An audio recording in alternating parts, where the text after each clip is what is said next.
একটা বাস্তব কথা বলি, পকেটে টাকা না থাকলে পৃথিবীর সুন্দর সুন্দর জায়গাগুলোকেও মরুভূমি মনে পড়ে।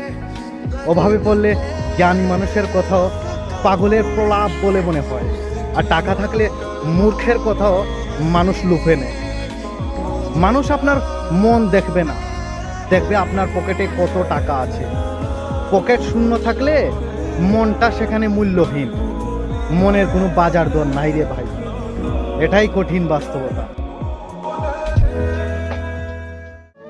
কাউকে হারিয়ে ফেলার ভয় নেই, কারো উপরে কোনো রাগ অভিমান করে থাকতে হয় না, কেউ হুট করে এসে মন খারাপ করে দিতে পারে না, ঘন্টার পর ঘন্টা কারোর সাথে কথা বলার জন্য অপেক্ষা করতে হয় না, কেউ চাইলেই আমাকে আর ইচ্ছে মতো অবহেলা করতে পারে না। এই তো ভালো আছি, একাই ভালো আছি। তাই না? মরে গেলে সবাই কাঁদে, আর বেঁচে থাকতে সবাই কাঁদায়। সত্যিই খুব অদ্ভুত।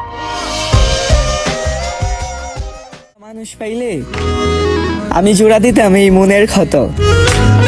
ইস, যত্ন নেওয়ার মতো এই শহরে আমার যদি একটা মানুষ হইতো।